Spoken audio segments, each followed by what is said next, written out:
yo soy la coordinadora del grupo número 16. Excelente.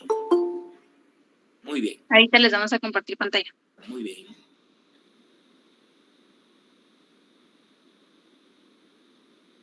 Muy bien. El día de hoy les presentaremos un caso que está lleno de los actos más atroces que nos podríamos llegar a imaginar, desde desaparición forzada, torturas, hasta violaciones sexuales. Nuestro caso es miembros de la aldea de Chichupac y comunidades vecinas del municipio de Rabinal. A continuación, los dejo con esta presentación.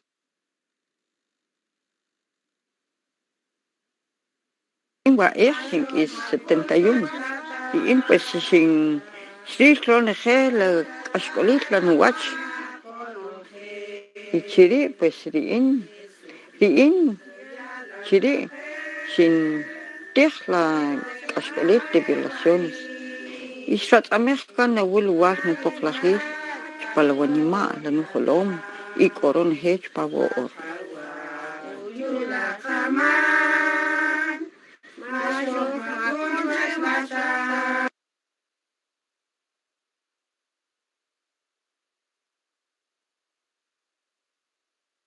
Buenas tardes, licenciado y compañeros. El caso se relaciona con masacres, ejecuciones extrajudiciales, torturas, desapariciones forzadas y violaciones sexuales en contra de los miembros de la aldea de Chichupac y comunidades vecinas del municipio de Rainal, en el marco de los operativos por parte del ejército y colaboradores durante el conflicto armado interno en Guatemala.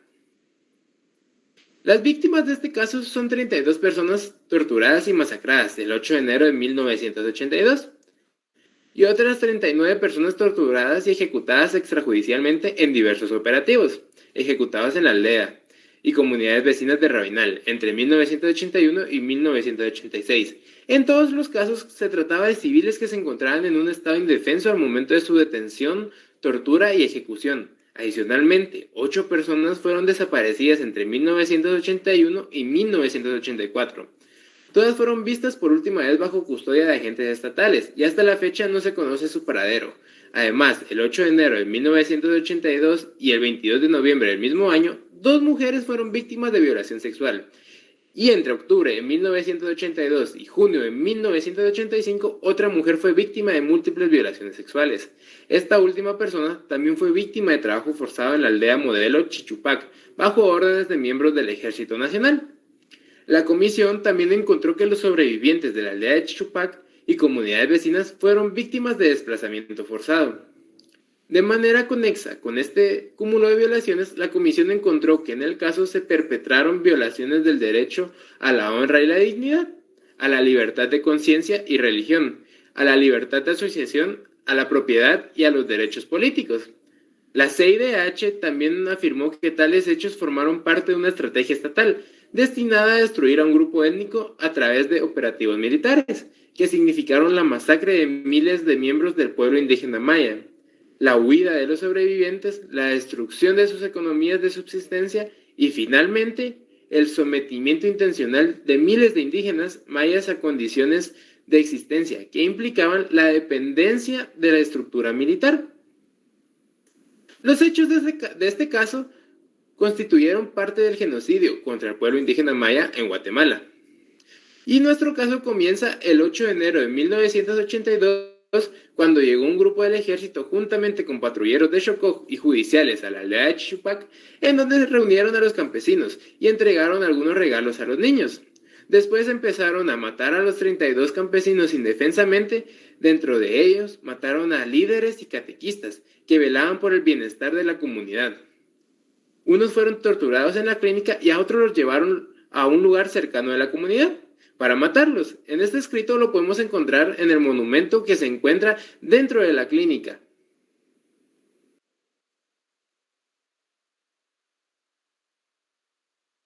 Desaparición forzada.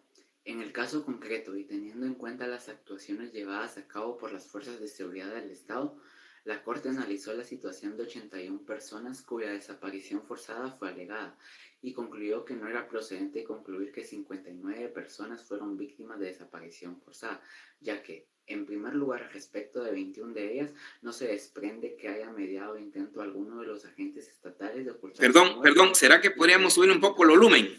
O de borrar todo rastro. El volumen a esto, por favor. Gracias.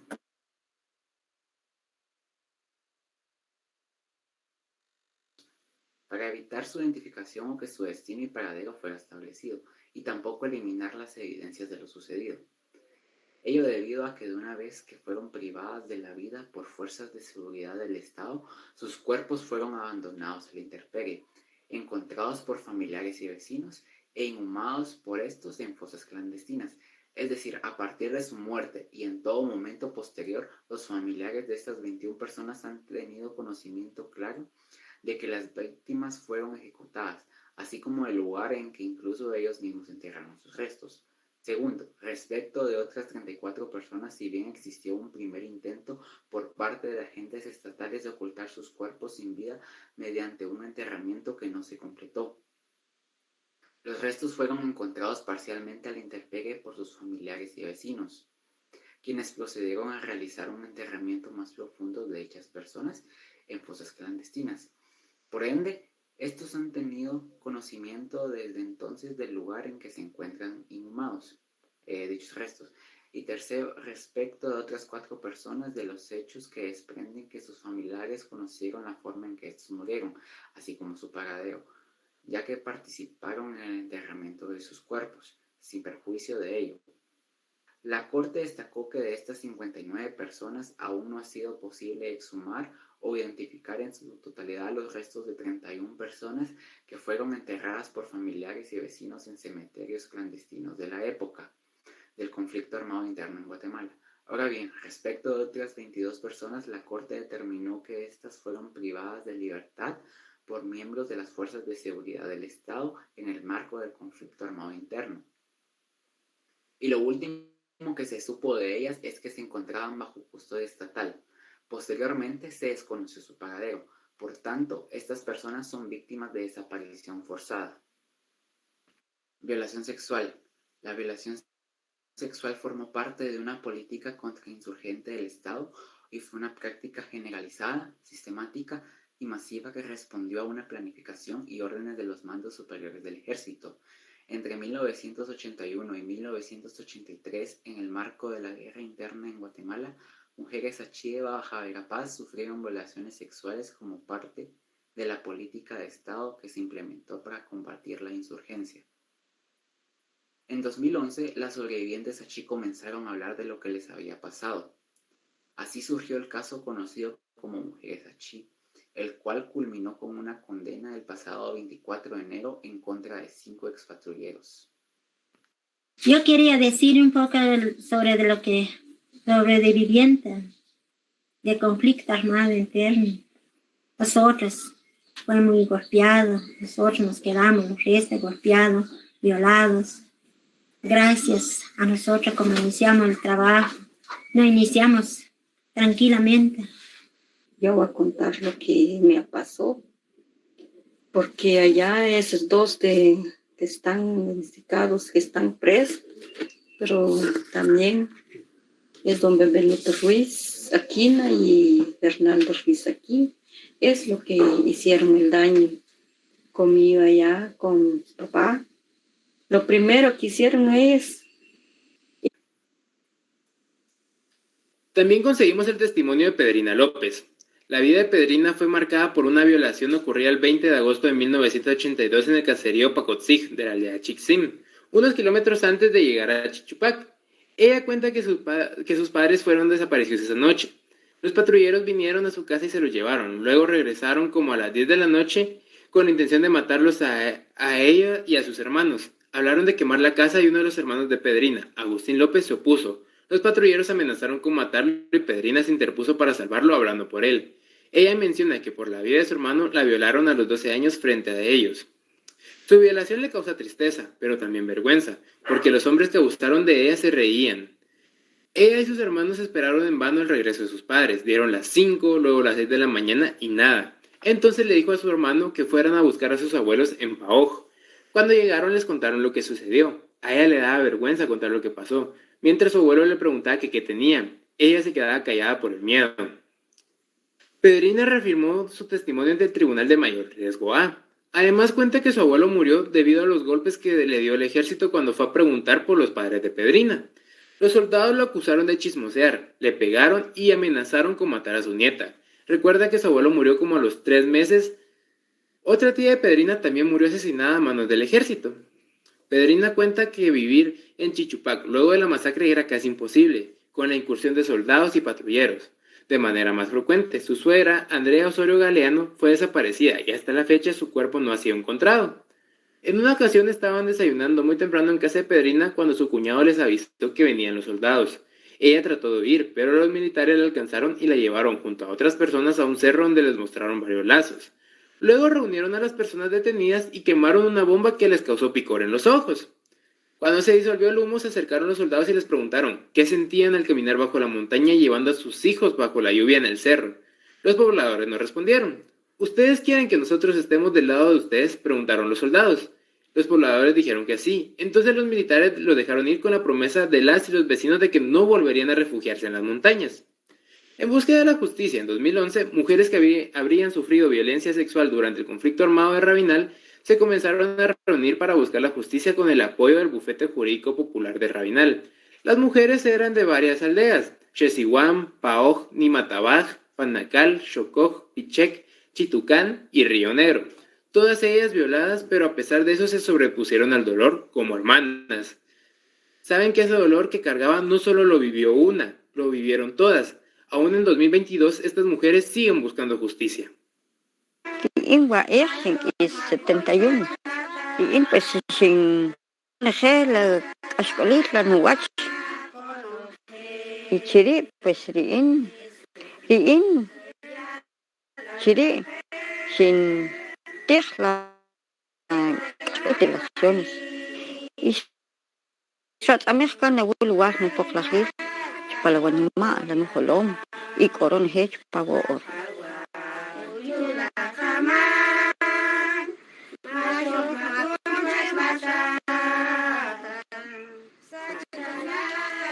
Riin pues chupar 80, echri y hasta que la ship, este que son ejes, cachecri, porque no te lo telajun para la shekari.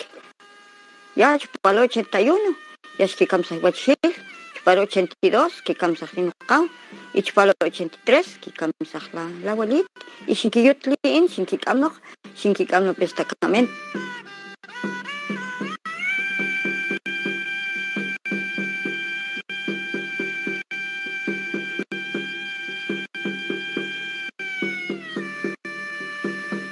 Riin, la cascolis para la destacamento, riin, lik que anik astre, porque ichiri sin que anik astre, y riin sin que violar, riin cuando sin to, en si ya tuve, es que ver que cotam chlan hul, y para las 2 de la noche, que acach para la hul, que ya clacach pacha, como que pacha kayahun akacha chulew, y se que malo la pox, que se pakawi.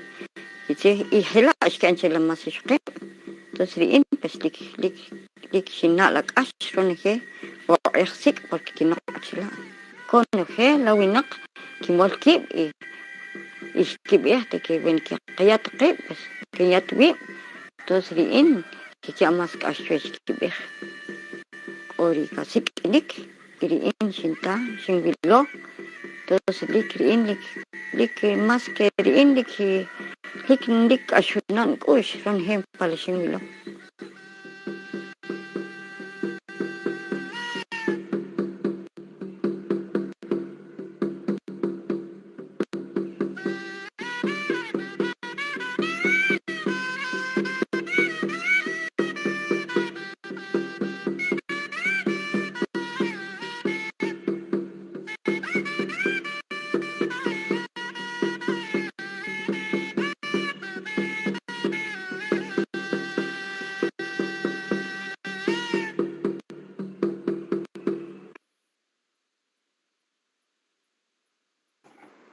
Análisis del caso.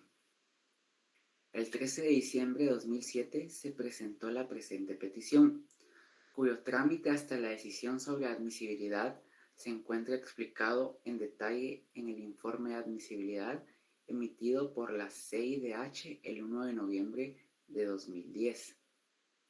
En dicho informe, la comisión declaró la admisibilidad de la petición e indicó que los hechos alegados podrían caracterizar violación de los derechos establecidos en los artículos 4, 5, 6, 7, 8, 11, 12, 13, 16, 17, 21, 24 y 25 de la Convención Americana en conexión con el artículo 1.1 del mismo instrumento y el artículo 1 de la Convención Interamericana sobre Desaparición Forzada.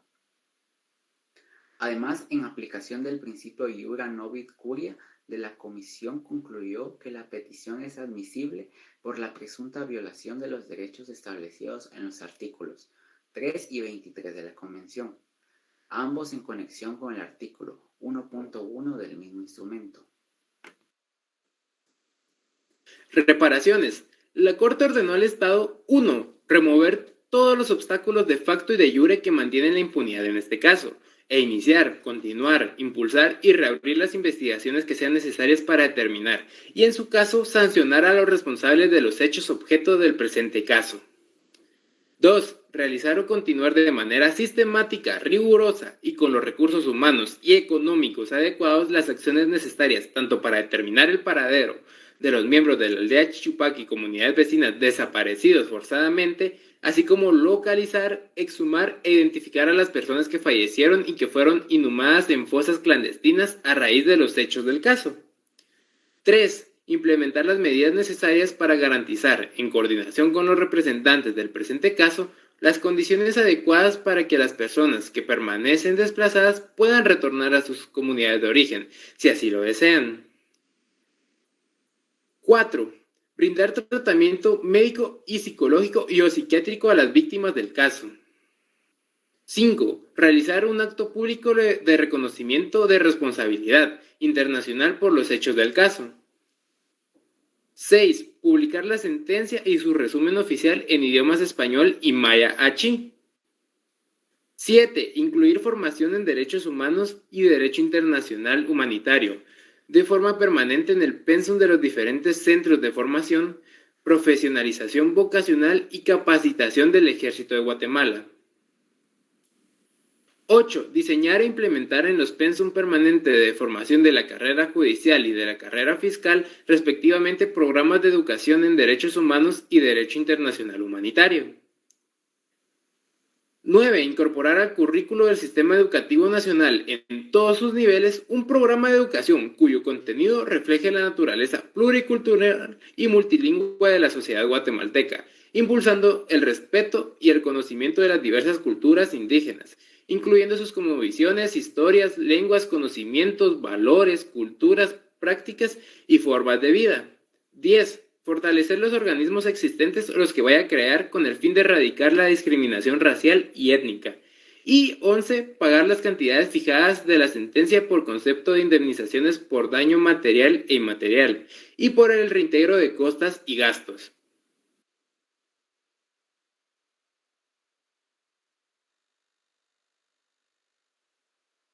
Muchas gracias a todos por su atención. Muy bien. ¿Me podrían pasar nuevamente el listado? Ahí lo enfocaron, por favor. El listado de compañeros. Sí, licenciado, ahorita. Gracias.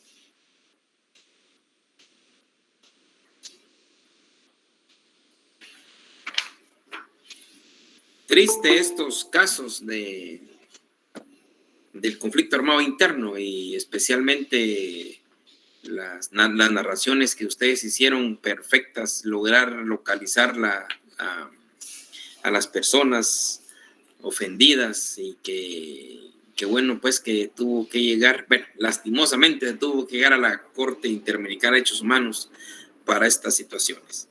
¿Fueron 10 compañeros o fueron menos? Perdonen, estoy viendo aquí que hay menos. Éramos 10, licenciado, pero un compañero ya no está en el curso. ¿Quién es? Se llama Jason Adilio Torres Solís. Ok, perfecto. Entonces quedarían 9. Así es. Pero me parecen 8 nada más ustedes.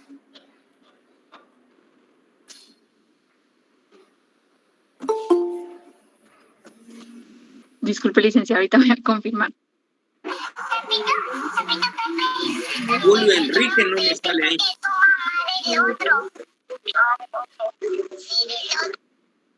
Julio Enrique no sale. Sí, licenciado, disculpe, fue un error mío al realizar la presentación. Me faltó Julio. Ah, ok, perfecto. Muy bien. Gracias, compañeros. Felicitaciones, ¿oyeron? Felicitaciones. Vamos con el siguiente grupo, grupo 17, por favor.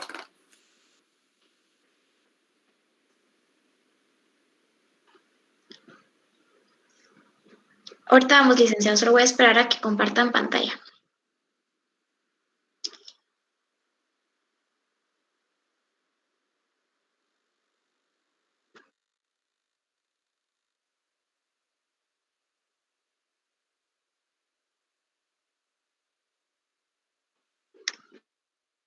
Buenos días, compañeros y licenciado. Nosotros somos el grupo número 17 y el día de hoy, junto con mis compañeros Rosa Trigilio y Daniel López, les presentaremos el caso de Atala Rifo y Niñas versus Chile.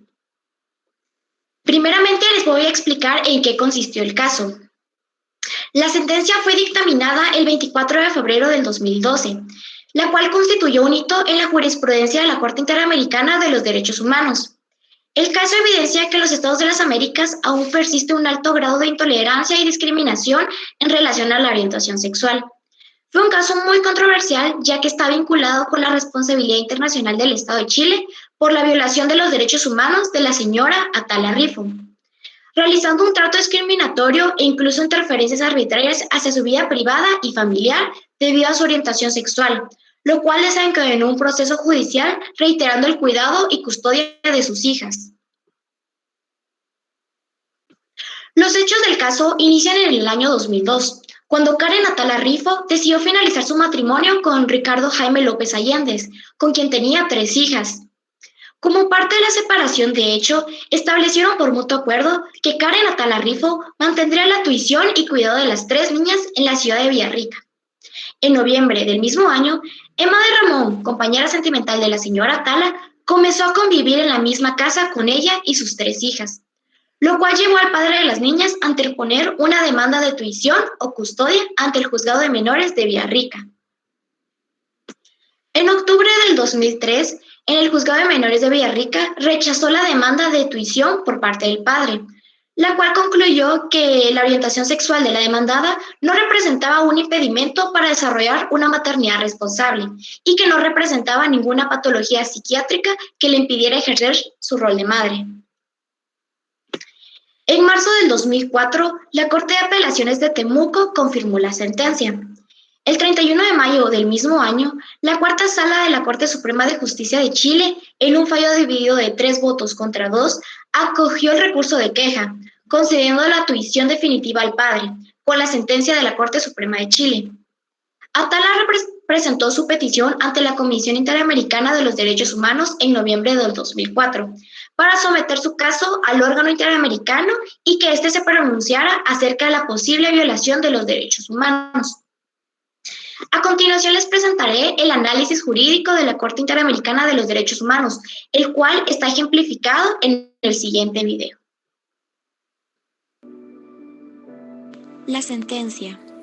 El Estado es responsable por la violación del derecho a la igualdad y a la no discriminación, consagrado en el artículo 24, en relación con el artículo 1.1 de la Convención Americana sobre los Derechos Humanos, en el prejuicio de Karen Atala Rifo.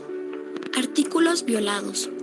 El Estado es responsable de la violación de los artículos 11.2 y 17.1 en relación con el artículo 1.1 de la Convención Americana en prejuicio de Karen Atala Rifo y de las niñas. El Estado es responsable por la violación del derecho al ser oído, consagrado en el artículo 8.1 en relación con los artículos 19 y 1.1 de la Convención Americana en prejuicio de las niñas. La Corte dispone: el Estado debe brindar la atención médica y psicológica o psiquiátrica, gratuita y de forma inmediata, adecuada y efectiva, a través de sus instituciones públicas de salud especializadas a las víctimas que así lo soliciten. Obligaciones del Estado. Primero, El Estado debe pagar indemnizaciones de 30,000 pesos a favor de Karen Atala y de 10,000 pesos a favor de cada una de sus hijas. Además, debe pagar 12,000 pesos por concepto de costas y gastos. Segundo, el Estado debe realizar un acto público de reconocimiento de responsabilidad internacional por los hechos del presente caso. Tercero, el Estado debe, dentro del plazo de 1 año contando a partir de la notificación de la sentencia de fondo, reparaciones y costas, rendir al tribunal un informe sobre las medidas adoptadas para cumplir con la misma. El caso de Atala Rifo y Niñas fue un hecho que marcó las leyes a favor de las familias homoparentales. Es gran satisfacción para nosotros saber que cada día el lugar en el que vivimos es mejor, que hay funcionarios, políticos, profesionales, entre otros muchos, interesados en el respeto igualitario, que vamos por buen camino y que más temprano que tarde la justicia se tomará equitativa para todos. Es muy importante recalcar que durante el juicio siempre se veló por un buen desarrollo de las niñas, y esto es un tema que también nos colma de satisfacción, ya que la Corte Interamericana de Derechos Humanos jamás dejó en desequilibrio la educación y el ambiente adecuado en que las niñas deben desarrollarse. Fue inevitable que no analizáramos el posible hecho de que las menores se alojaran permanentemente con su padre, ya que anteriormente vivieron con él y que en 2005 la Corte chilena falló a favor del padre de las menores, al cual le cedió la custodia de las niñas. Pero, si algo es cierto, es que la señora Atala, su madre, siempre fue la mejor opción si se trataba de cumplir el interés superior de las niñas, las cuales habían sido discriminadas al negarles vivir permanentemente con su madre a causa de que es homosexual. En este caso, encontramos una clara discriminación hacia la señora Atala Rifo, ya que al querer apartarla de sus hijas con la razón de ser y tener una pareja homosexual es totalmente deplorable, porque estaba demostrando que jamás falló como madre y que tenía el derecho de buscar su felicidad con quien ella quisiera y seguir sus preferencias.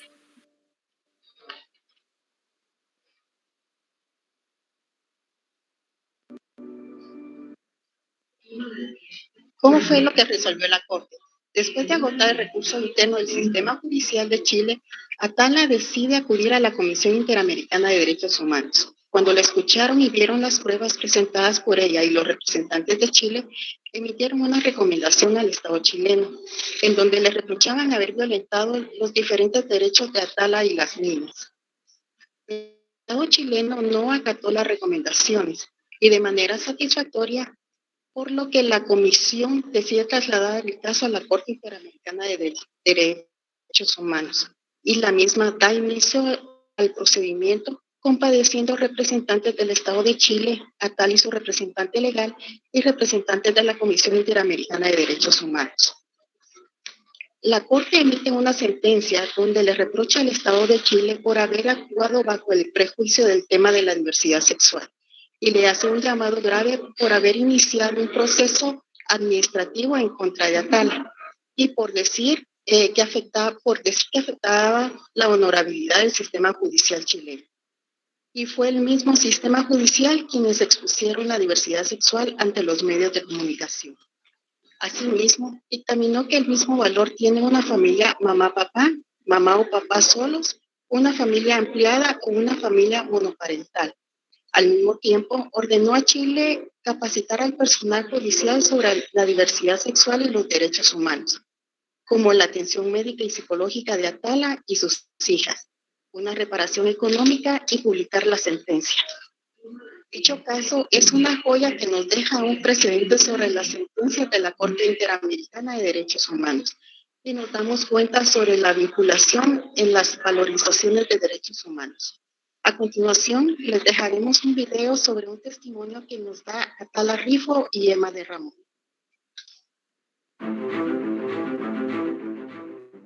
Dos mujeres enamoradas que deciden vivir juntas y formar una familia con las 3 hijas pequeñas y el hijo mayor de una de ellas, se transformaron en íconos de la defensa de los derechos de la diversidad sexual y de género en Chile, cuando el padre de las niñas reaccionó y demandó la custodia en rechazo a esta unión. Esta es la original. ¿Viste? Esta fue la que le dio mi papá y me llamó.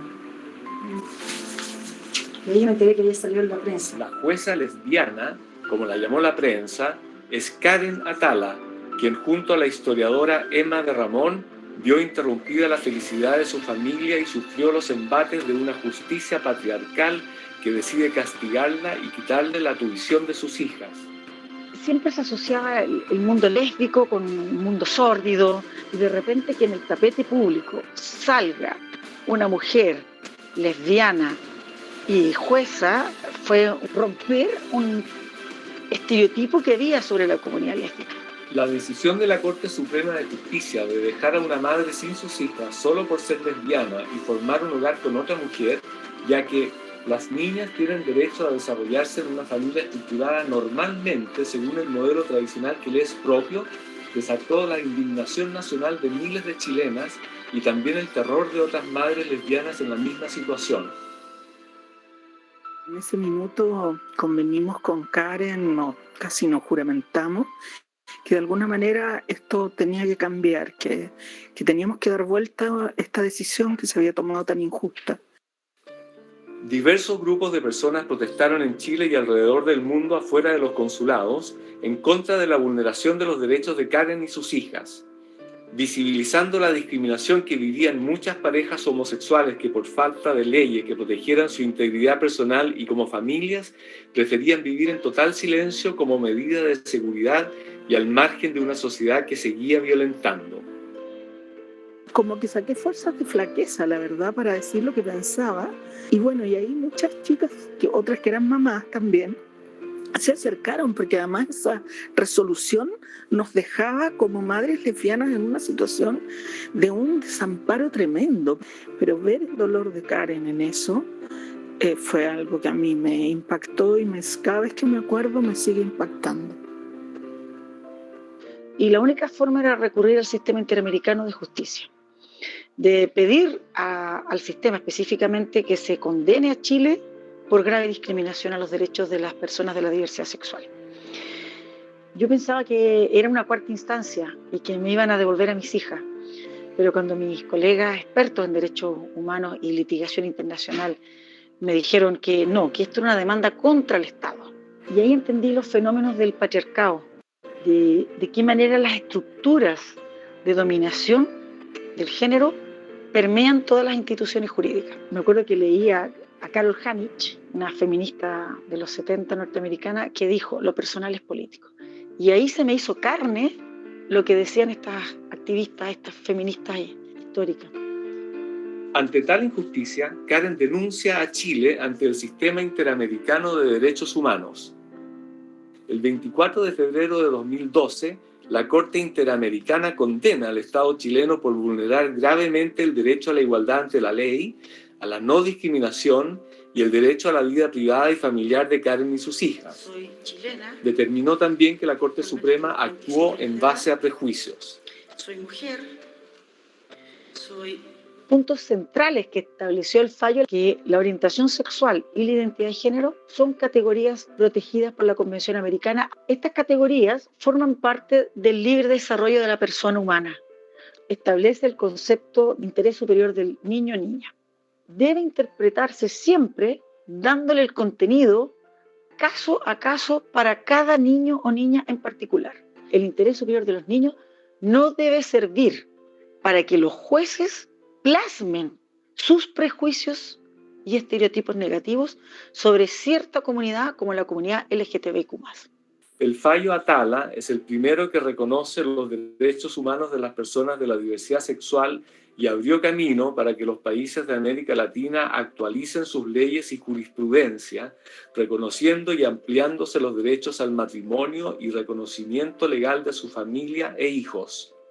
El Estado de Chile es responsable por la vulneración del derecho a la igualdad y la no discriminación en perjuicio de doña Karen Atala Rifo. La Corte constata que la sentencia de la Corte Suprema obedece a severos prejuicios y estereotipos negativos hacia las personas de la diversidad sexual, y que estos prejuicios obedecen a patrones históricos, culturales, profundamente arraigados en una sociedad chilena machista, patriarcal. Ordena a Chile a que promueva un cambio cultural con capacitaciones a todos los funcionarios públicos, a todos los funcionarios municipales, a todos los funcionarios del Poder Judicial, que se capaciten de manera sostenida y permanente en el tiempo en las materias de diversidad sexual, identidad de género, género y derechos humanos.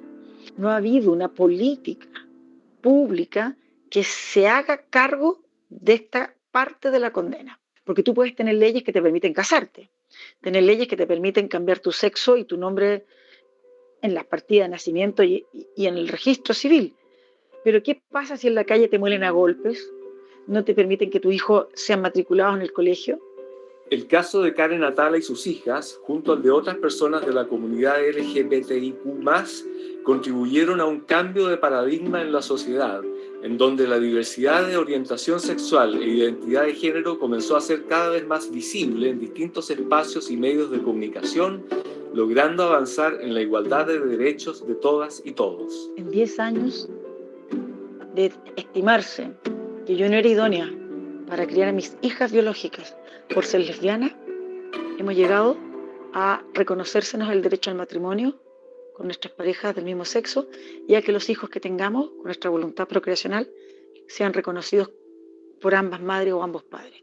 Sí, tuvo un mérito el caso Atala, y la valentía de Karen fue el no dejarse atropellar por la prepotencia, el machismo, pero también por las instituciones, y levantar la voz y seguir adelante a pesar de todas las dificultades que hubo. Todo el dolor que vivimos con mis hijas, mío y con mi pareja, Emma de Ramón, en el momento, valió la pena. Valió la pena mirándolo con altura y perspectiva de los años.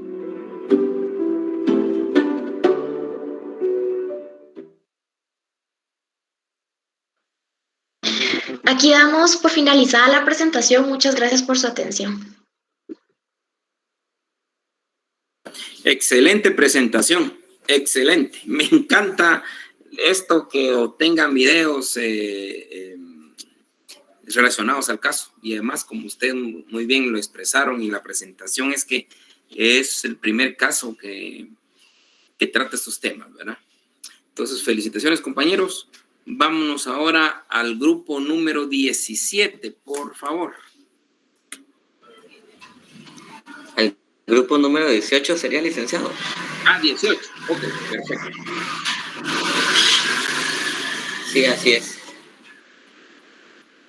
Muy bien.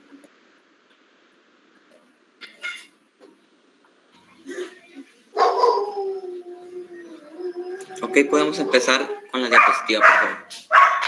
Perdón, solo tengo una duda. El grupo número 17, ¿cuál fue? El que acaba de pasar, licenciado. El que acaba de pasar, licenciado, como nosotros. Ustedes, son 10. Así es. Ustedes fueron Así 10. Es el grupo 17. 17, ok. Ana Rocío, ok, perfecto, así es. Vamos con el número 18.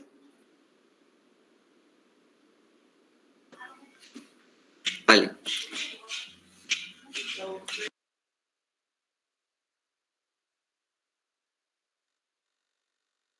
Desde el año 2000 que vengo luchando por mi hija, que me enteré que había sido padre. Reclamé la tenencia de mi hija después de haberla reconocido, de haber investigado primero dónde estaba mi hija. ¿Vos tenías una pareja? Una pareja, o sea, tenía una pareja, lo cual había terminado con esa pareja. Que ella no te había dicho ella me ocultó el embarazo. Más allá que yo le había preguntado varias veces de que si yo era el padre, ella me lo había negado. O sea, vos habías estado embarazada, pero ella no reconocía que vos eras el padre.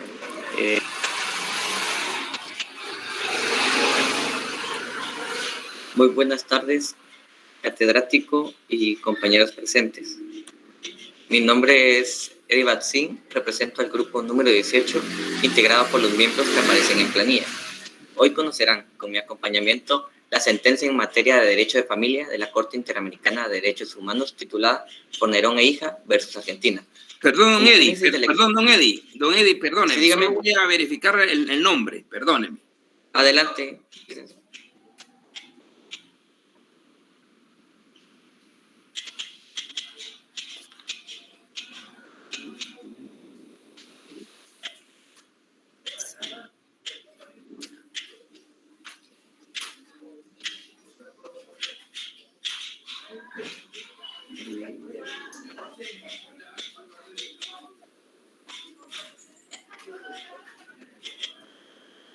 Tengo unas dudas. Sí, dígame, licenciado. Tengo unas dudas porque a Meli sí me aparece. Lo que no me aparece... sí, Dulce María Paredes. Saraí. Ok, sí, está bien. Está bien. Perfecto. Entonces, prosigo, ¿verdad, licenciado? Como génesis de la exposición, es importante conocer y comprender las causas y el objeto de la controversia. El presente caso se relaciona con la alegada violación al derecho de protección a la familia, artículo 17 de la Convención, del señor Leonardo Aníbal Javier Fornerón y de su hija biológica, a quien llamaremos como M. Al inicio de esa controversia nace a raíz del nacimiento de M.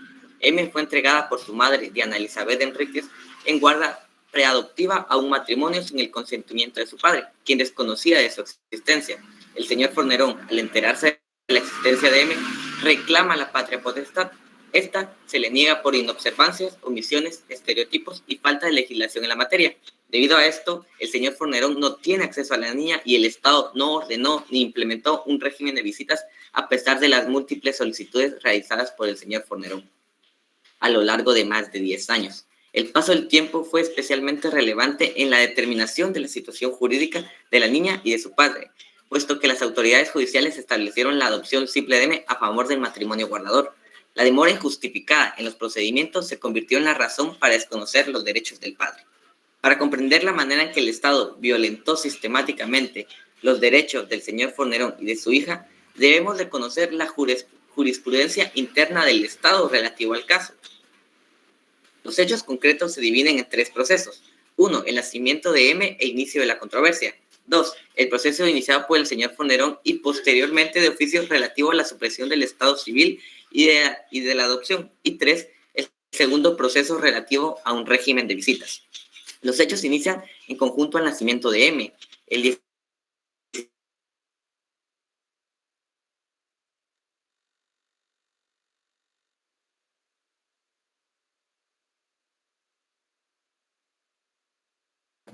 Perdón, no se escucha.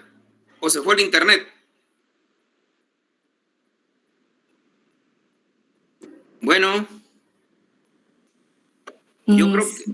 Sí, licenciado, porque es que mi compañero ha tenido problemas con su internet. Entonces creo que ahorita se trabó la pantalla, disculpe. Voy a hablar. Ahorita lo esperamos, no se preocupe, no se preocupe.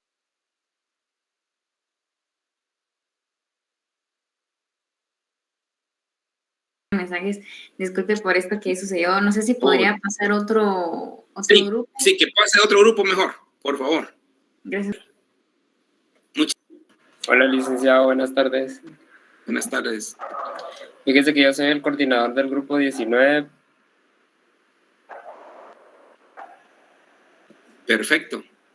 Pero fíjese de que nosotros como llevábamos el orden de que estaban pasando de 3 en 3 los que nos tocaría pasar el día lunes con seríamos el 19, 20, 21. No, don Luis. Ya como por la premura que vamos, yo creo que los exámenes vienen la otra semana, según entiendo. Entonces tenemos Sí, como nosotros nos había dicho de que íbamos a pasar de 3 en 3, entonces según nosotros era por pura casualidad que íbamos a pasar todos hasta el lunes, ¿no? O sea, no los 4, sino que los 3 que faltaban. No, Ya pasamos el 16. ¿El 19 estará listo por ahí? Al 19 es usted, ¿va? Ajá. El 20, perdón. Es que iniciamos exámenes el día miércoles, ¿no? Buenas tardes, licenciado. Sí, yo Sí. soy la coordinadora del grupo 20, pero como dijo el compañero, también estábamos preparados nosotros para el lunes. 21 y 22.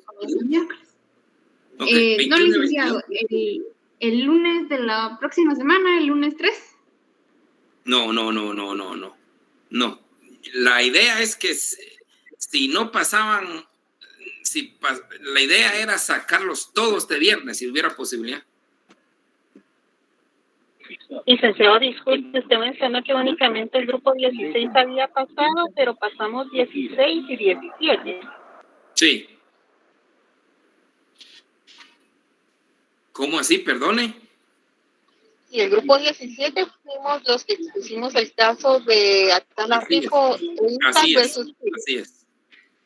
Así es. Ahora estamos con el 18. Ya está don Eddie ahí, listo. Don Eddie, ¿nos escucha? Sí, listo, licenciado. Disculpe, es que por el problema de... Gracias. Solo quiero terminar una cosa. Nos falta el 19, 20, 21 y 22. Así es, ¿verdad? Así es, licenciado. Bueno, entonces 19, 20, 21 y 22 para el próximo viernes, por favor. Sin excusas. El próximo viernes 19, 20, 21 y 22.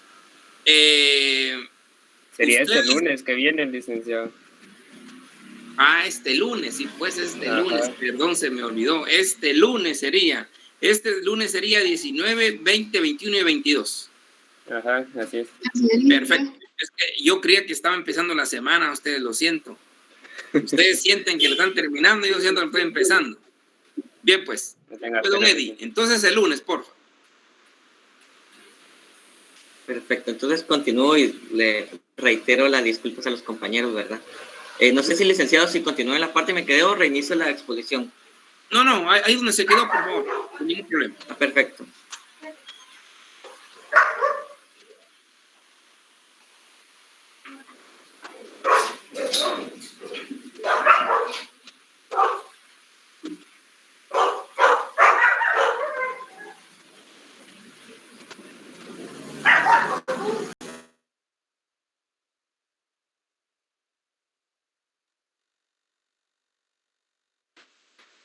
Bueno, les comentaba que los hechos inician en el conjunto del nacimiento de M, el 16 de junio del 2000, en el Sanatorio Policlínico de la ciudad de Victoria, hija de Diana Elizabeth Enríquez y del señor Leonardo Javier Aníbal, 4 días después del nacimiento de M.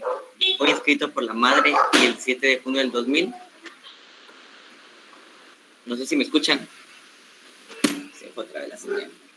Sí, se te escucha. Sí, se escucha. Se escucha. No sé si me escuchan. Se escucha hasta el Firulais. Ya no se escucha, Eddie.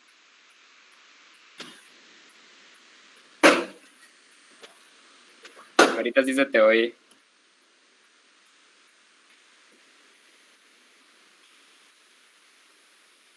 Continúa, Eddie, sí se te escuchaba. Perfecto. Bueno, les decía que los hechos inician en conjunto al nacimiento de M, el 16 de junio del 2000, en el Sanatorio Policlínico de la ciudad de Victoria, hija de Diana Elizabeth Enríquez y del señor Leonardo Aníbal Javier Fornerón. 4 días después, el nacimiento de M fue inscrito por la madre y el 17 de junio del 2000, la señora Enríquez, que entregó su hija al matrimonio Beceta, residentes en la ciudad autónoma de Buenos Aires, con intervención del defensor de pobres y menores suplente, quien sentó acta formal. La madre dejó constancia de su voluntad de entregar a su hija y de no ser citada a todo trámite judicial de guarda. 17 días después del nacimiento de M, el señor Fornerón y la señora Enríquez comparecieron ante la Defensoría de Pobres y Menores de Rosario del Tala. Ahí, el señor Fornerón se interesó por el reconocimiento de su paternidad respecto a M, y el 18 de julio del 2000, el señor Fornerón se presentó en el registro civil y reconoció legalmente a su hija. Posterior a eso, el señor Fornerón inicia varios procedimientos judiciales correspondientes a la causa penal sobre el posible comisión de supresión de Estado civil. 2. La causa civil de sobre guarda judicial. 3. La causa civil sobre derechos de visitas. Y 4. La causa civil sobre adopción plena. El proceso inició el 11 de junio del 2000. La Fiscalía, por instancia de oficio y tras conocer el caso del señor Fornerón, solicitó al juez de instrucción la adopción de medidas previas. El 10 de agosto del 2000, la Fiscalía interpuso un recurso de apelación contra la decisión. El 1 de agosto de 2000, el matrimonio BZ solicitó la Guardia Judicial de M. El 18 de octubre del 2000, el juez ordena que la niña le fuera entregada a la guardia provisoria al matrimonio. El 13 de noviembre de 2000, el señor Fornerón se dispuso la práctica de una prueba de ADN y al tener resultados científicos de su paternidad, reitera su solicitud de interrupción de la guarda y a la restitución de la niña. Pese al resultado de la prueba, el 17 de mayo del 2001, el juez de primera instancia otorgó la guardia judicial de la niña al matrimonio BZ. Pero, ¿bajo qué argumentos dicta sentencia? El juez de primera instancia afirma que la inexistencia de un noviazgo formal por más de 12 meses son productos de que la niña no fue resultado del amor, ni del deseo de formar una familia. También afirma que el señor Fornerón no presentó interés ni colaboración con la madre antes del nacimiento de la niña, pese a no saber de su existencia. De entregarse a la niña, no tendría una familia biológica, ya que no habría figura materna. Y, sin obviar los derechos del padre, prima el interés superior de la niña, quien a criterio de la perita sufriría de un daño irreparable si fuese entregada al señor Fornerón. Tras la sentencia, el 4 de junio del 2001, el señor Fornerón y su abogada interpusieron un recurso de apelación contra esta sentencia. Considerando lo anterior, el 10 de junio del 2003, la Sala Primera de la Cámara Segunda de Paraná revocó la sentencia del juez de primera instancia el 17 de mayo de 2001. El 27 de junio del 2003, el matrimonio BZ interpuso un recurso de inaplicabilidad de la ley contra la sentencia de la Cámara que revocó la guarda judicial. El 20 de noviembre del 2003, el Superior Tribunal de Justicia de Entre Ríos declaró procedente el recurso, revocó la decisión de la Cámara y en consecuencia confirmó la sentencia de primera instancia que otorgaba la Guardia Judicial de M al matrimonio. El 4 de diciembre de 2003, el señor Fornerón interpuso un recurso de apelación extraordinario federal que fue negado el 2 de abril de 2003 por no cumplir con los requisitos formales de admisibilidad. Incapacitado en el proceso ya existente, el señor Fornerón inicia un nuevo proceso para establecer un régimen de visitas a su hija. Ante esto, el 7 de abril del 2004, el juez de primera instancia de Victoria se declaró competente y el 19 de mayo del 2005, el abogado del señor Fornerón presentó su propuesta de escrito de derecho a visitas. Gracias a esto, el 21 de octubre del 2005 se dio el primer y único encuentro hasta ese momento del señor Fornerón y de su hija. El lugar fue en un hotel que eligió el matrimonio. El tiempo fue de 45 minutos y en presencia de una psicóloga designada por tribunal. El primer acercamiento, el 17 de junio del 2010, la jueza dictó sentencia rechazando rotundamente el régimen de visita solicitado. Ante esto, el 23 de junio del 2010, el señor Fornerón interpuso un recurso de apelación, el cual fue rechazado por la Sala Primera de la Cámara Segunda del Poder Judicial de Entre Ríos. Ante esto, en 2011, la Cámara Segunda eleva los autos a la Sala Civil y Comercial del Superior Tribunal de Justicia de Entre Ríos. Y el 4 de mayo del 2001 se celebra audiencia en la Sala Civil y Comercial del Superior Tribunal de Justicia de Entre Ríos, en el cual se escuchó a la niña, al señor Fornerón y al matrimonio BZ. Por último, y no menos importante, es necesario conocer los procedimientos ante la Comisión Interamericana de Derechos Humanos.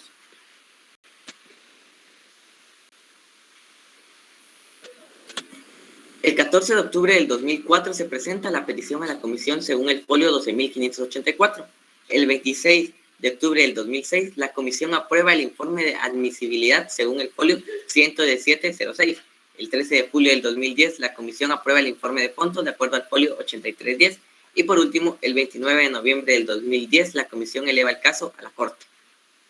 Comprendido lo anterior, es de suma importancia que podamos inhibirnos en el litigio y conocer la pretensión de las partes para un entendimiento de los puntos resolutivos.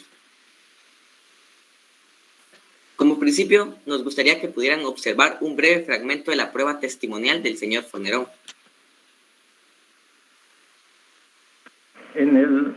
fallo que da el juez de primera instancia dice que no me entrega a mí, a mi hija, por ser pobre. Porque la familia estaba en mejor situación económica y que iba a estar mejor. Escuchado lo anterior y relativo a la figura del señor Fornerón, las representantes señalaron que la actitud dolosa del juez de primera instancia obstaculizó sistemáticamente el accionar del señor Fornerón, y esta misma acusación realizan a los tribunales de mayor jerarquía. Añadieron que en el proceso de derecho de visita se repite la arbitrariedad e inacción del Poder Judicial de la provincia, afirmando que la duración del reclamo es de más de 10 años. El reclamo del señor Fornerón jamás fue oído, impidiéndole un real acceso a la justicia. Respecto a M, las representantes manifestaron que M fue sometida a una de las interferencias más graves, la que tiene por resultado la división de una familia, despojándola del disfrute mutuo de la convivencia entre padres e hijos y de ser educada y criada por su padre. Su origen es negado. Prolongada separación de M y su padre privó a la niña de su derecho de acceder a su identidad y a contar con información significativa para insertarse con su familia de origen. El señor Fornerón y M tenían el derecho a que el Estado cumpliera con la obligación de suministrarles recursos judiciales efectivos porque se han violentado sus derechos humanos, lo cual no hizo. Durante el litigio, la Comisión Interamericana de Derechos Humanos presentó su informe de consideraciones y argumentos, en los cuales aborda la presunta violación de determinados derechos. Ante esto, la recalca la naturaleza delicada del procedimiento y señala la participación de todos los medios para velar por el interés superior de la niña. Recuerda las diversas actuaciones y sometimientos y apelaciones realizadas por el señor Fornerón en procesos de derecho interno. También resalta las observancias, omisiones, estereotipos y falta de legislación del Estado de Argentina. Concluyó que una demora de 9 años en el establecimiento de un régimen de visitas, cuya posibilidad fue indicada en 2 sentencias judiciales, constituye una violación al derecho del señor Fornerón y de su hija M a un proceso tramitado en un plazo razonable de conformidad con lo establecido en el artículo 8.1 de la Convención, y ha violado también el señor Fornerón a un recurso efectivo, pues que no se le ha proporcionado efectiva para implementar dicho régimen de visitas, contrariando el artículo 25.1 de la Convención. Y por último, la Comisión afirma que existió una restricción ilegítima del señor Fornerón y de su familia, orquestada por las inobservancias del sistema judicial, dado debidamente el acceso del padre a la niña, violentando el artículo 17 de la misma Convención. Y a pesar de todo esto, de todos estos señalamientos, ¿cuál era la postura del Estado de Argentina? Bueno, el Estado de Argentina se limitó a afirmar su posición dialoguista, plasmada en manifestaciones de alto nivel político del Poder Ejecutivo, que incluían, además de 2 ministros de Justicia, a la Secretaría de la Niñez, Adolescencia y Familia, al expresar que la actuación de la justicia de la provincia de Entre Ríos imposibilitó a ambos a conformar una familia. El Estado consideró que Argentina llevó a cabo todas las acciones posibles para alcanzar una solución amistosa con las partes, centrándose en el acercamiento entre el padre y la niña, siempre en consideración de su interés superior. Conociendo lo mencionado anteriormente, la Corte debe realizar profundas cavilaciones. Por ende, procedemos a identificar aquellos principios y presupuestos jurídicos comprendidos en el presente caso, como también conocer esos instrumentos jurídicos esenciales para emitir sentencia. La Convención Americana sobre Derechos Humanos, el Reglamento de la Corte Interamericana de Derechos Humanos, la Convención sobre los Derechos del Niño, el Protocolo Facultativo de la Convención sobre los Derechos del Niño relativo a la venta de niños, la prostitución infantil y la utilización de niños en la pornografía, el Código Penal argentino y por último el Código Civil argentino son los instrumentos jurídicos que utiliza la Corte para mejor fallar en este caso e identifica los siguientes principios en este caso concreto. El principio de interés superior del niño, que vela por el desarrollo integral y de vida digna del niño. 2. El principio de sana crítica. Este vela por una correcta apreciación de las pruebas realizadas con sinceridad y buena fe. 3. El principio de oficio o inquisitivo, en el cual vela porque las autoridades dirijan e impulsen de oficio un debido procedimiento. 4. El principio de publicidad, el cual vela por el conocimiento público del sistema de justicia. Y 5, por último, es imperativo destacar los presupuestos procesales de legitimidad, definitividad y temporalidad de conocimiento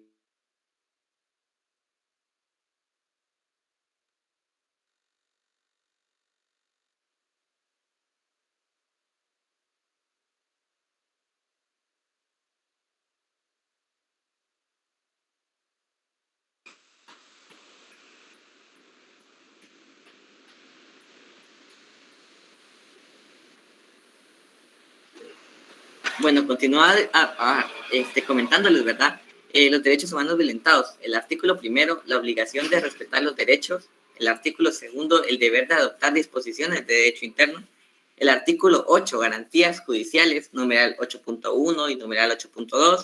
El artículo 17, protección a la familia. El artículo 19, derechos del niño. El artículo 25, derecho a la protección judicial y con su numeral 25.1. Por último, el artículo 9 de la Convención sobre los Derechos del Niño.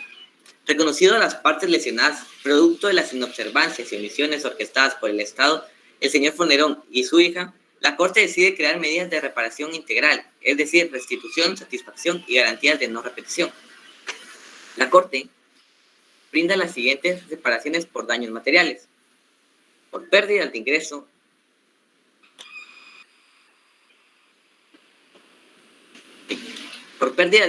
el tribunal fija la cantidad de $45,000 americanos relativo a la pérdida del negocio y $5,000 americanos por atención psicológica. Esto en beneficio del señor Fornerón.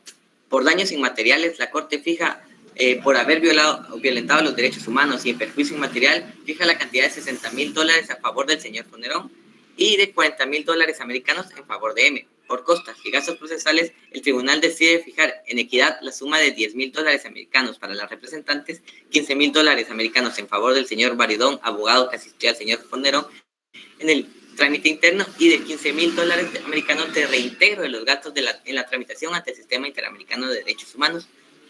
Por último, la Corte declara que, por unanimidad,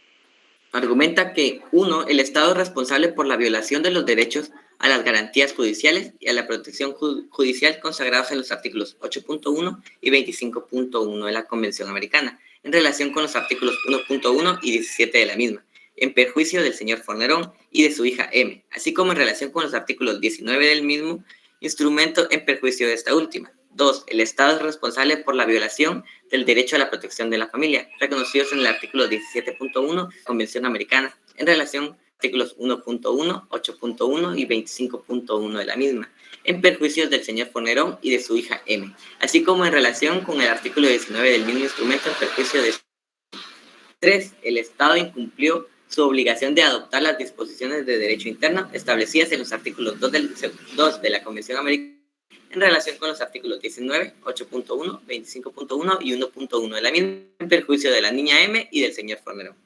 Por último, la Corte dispone por unanimidad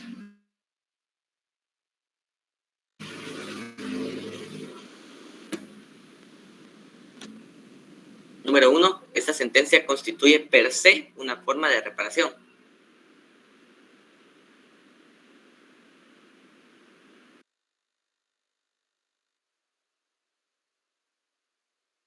Y presentar un informe en los plazos establecidos.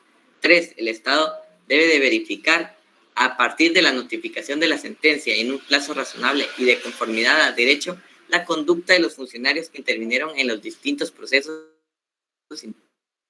internos relacionados con el presente caso y brindar las responsabilidades necesarias para tipificar la venta de niños y niñas de manera que el acto de entregar un niño o una niña, a cualesquiera sea sus fines o formas, constituya una infracción penal. 5. El Estado debe de implementar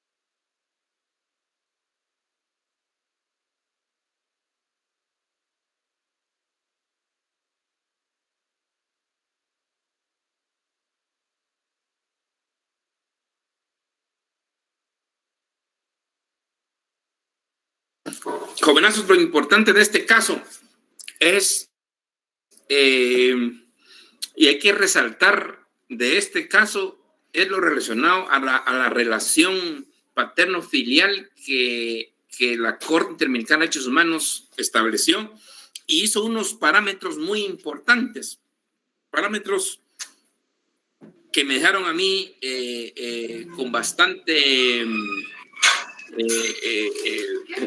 conocimiento por análisis que hizo la Corte Interamericana de Derechos Humanos. Y uno ve... Licenciado, buenas tardes, ya volví. No se preocupen, Eddie. No se preocupen, Eddie, solo estoy dando un poquito de tiempo, pero es importante acotar lo siguiente. Es que esta Corte, en esta sentencia, cuando ustedes vean en derecho de familia, las relaciones familiares que se luchan entre padre y madre por el niño, al niño lo tienen como el objeto para la batalla, lo utilizan para la guerra. Entonces hay muchos jueces de familia, y ustedes lo sabrán, que lo que hacen es que la madre es la que se queda con el niño o niña y el padre solo le dan unos 3 o 4 horas si el padre quiere.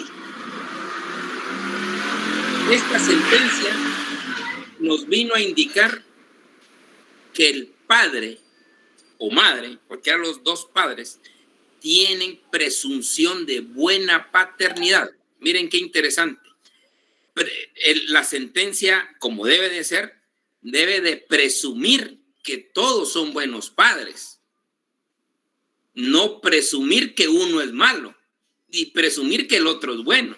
No, solo porque el sexo femenino se va a dar automáticamente que sea bueno y el padre por ser sexo masculino va a ser malo. Porque en otras épocas los hombres abandonan a los hijos o porque a mí me tocó ver que mi padre me abandonó. Entonces, no. Aquí en esta sentencia habla de la presunción de buena paternidad. Con los estudios que se realicen, se va a ir determinando y bajando esa presunción. Pero en principio, todos se presumen que son buenos padres. Ya con los estudios psicológicos, económicos, sociales que se puedan hacer, ya se puede determinar hasta cuánto el padre o la madre va a ir reduciéndose su estancia y convivencia con el menor. Pero en principio, ambos vinieron y forjaron la misma criatura. La criatura ama a ambos padres. Entonces, ambos padres tienen que seguir, aunque estén separados, pero ambos padres tienen que tener la misma convivencia con el niño. El problema de aquí en Guate, ustedes se dan cuenta que al padre solo le dan 3 horas los domingos, si bien le va, y cada 15 días. ¿Qué convivencia es eso? Esta sentencia es interesante para los que les interesa el derecho a familia, especialmente en el ámbito de las relaciones paterno-filial que muchas veces ocurren en los juzgados de familia. Continuamos, don Eddie, lo siento. No se preocupe, licenciado. Me quedé en el punto número 5, ¿verdad? No sé si me podrían indicar. Sí, Eddie, en ese punto te quedaste. Sí. Vale.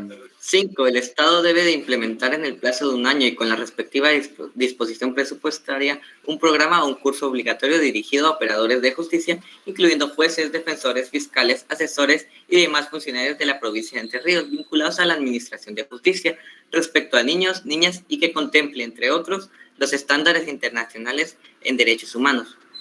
Número 6. El Estado debe de publicar el resumen oficial de la presente sentencia elaborado por la Corte por una sola vez, tanto en el boletín oficial del Estado como en el boletín oficial de la provincia de Entre Ríos. 7. El Estado debe pagar las cantidades fijadas ya mencionadas anteriormente. 8. El Estado debe, sin perjuicio de lo indicado en el punto resolutivo segundo, dentro del plazo de un año contado a partir de la notificación de esta sentencia, rendir al tribunal un informe sobre las medidas adoptadas para cumplir con las mismas. 9. La Corte supervisará el cumplimiento íntegro de esta sentencia en ejercicio de sus atribuciones y en cumplimiento con sus deberes conforme a la Convención Americana sobre Derechos Humanos y dará por concluido el presente caso una vez que el Estado haya dado cabal cumplimiento a lo dispuesto en la misma. Por último y no menos importante, me gustaría abordar un breve estudio de derecho comparado relativo a la legislación en materia de niñeces y adolescencia entre los estados de Argentina y Guatemala. Para principiar, es muy importante destacar que tanto el Estado de Guatemala y el Estado de Argentina ratifican el Convenio de Derechos del Niño en el año de 1990 en conjunto de demás naciones. 12 años después, en el año de 2002, ambos estados ratifican el protocolo facultativo del mismo convenio. En ambos estados se reconoce el convenio de una jerarquía constitucional. En el caso de Argentina se le otorga 4 años después de ser ratificado, y en el caso de Guatemala es otorgado por la Corte de Constitucionalidad, atendiendo a lo estipulado en el artículo 46 de la Constitución Política de la República de Guatemala, que otorga esta preeminencia sobre el derecho interno en tratados y convenios en materia de derechos humanos. En el año de 2005, el Estado de Argentina, desde su Congreso Nacional, sanciona la Ley de Protección Integral de los Derechos de las Niñas, Niños y Adolescentes, y se trata de una ley de tipo general que en líneas generales recoge los derechos reconocidos en la Convención de Derechos del Niño. La ley está organizada bajo 6 títulos, abordando desde el reconocimiento de derechos y principios establecidos en la Convención de Derechos del Niño hasta la creación del llamado Sistema de Protección Integral de Niñas, Niños y Adolescentes. A su vez, es ineludible destacar que esta ley debe ser analizada en conjunto con el Código Civil y Comercial de la Nación, que fue reformado de manera integral en el año 2014 por efectos de la sentencia de la Corte Interamericana de Derechos Humanos, adecuado en líneas generales las disposiciones relativas a los niños, niñas y adolescentes en la Convención Americana de Derechos del Niño. Otros tratados de derechos. Así, esta reforma implicó abandonar el sistema de la incapacidad absoluta y relativa, estableciendo la capacidad jurídica de las personas menores de edad para ejercer actos por sí mismos de acuerdo al principio de autonomía progresiva. Esta reforma también implicó el reemplazo del sistema de la patria potestad por el de la responsabilidad parental, entre otros avances sustantivos para los derechos de las niñas, niñas y adolescentes, que se detallan en esta exposición. En el caso de Guatemala, en el año del 2003, el Congreso sanciona la Ley de Protección Integral de Niños y Adolescencia, conocida como la Ley Pina, y derogó un Código de Menores. La Ley Pina está organizada en 3 libros, referidos según su título a disposiciones sustantivas, organizativas y adjetivas. De este modo, se tratan de derechos y deberes de las niñas, niños y adolescentes, los organismos de protección y los procedimientos para adoptar medidas de protección y la situación de los adolescentes en conflicto con la ley penal. Posteriormente, en el 2009, y como dato interesante, el Congreso decreta la Ley contra la Violencia Sexual, Explotación y Trata de Personas, que reconoce el interés superior del niño o de la niña como uno de sus principios. De antemano, agradezco su fina atención, realzo mi placer de exponerles, lamento el conflicto con la red, ¿verdad? Y aperturo el tiempo para que puedan realizar comentarios, dudas o sugerencias. Gracias. Muy bien, don Eddie. Excelente exposición, excelente forma de contrarrestar los inconvenientes que esto suele pasar máximo en estos momentos. Perfecto. Excelente y felicitaciones a todo el grupo, especialmente en este caso, que vuelvo a insistir, es un caso para que ustedes tengan que verlo en el ámbito de familia, el derecho de familia, cuando se da la situación, especialmente entre el dilema entre el padre y la madre. Vamos a tener una clase sobre el derecho de la niñez y la adolescencia, y ahí vamos a ver y vamos a retomar este caso juntamente con el de Atala Rifo. Bien, entonces nos miraremos el próximo lunes, compañeros, los 4 grupos de una vez preparados el día lunes. No se vale que me digan, no, el día lunes salen de una vez los 4 y terminamos con esto de una vez por todas. Pasen buena tarde. Nos vemos.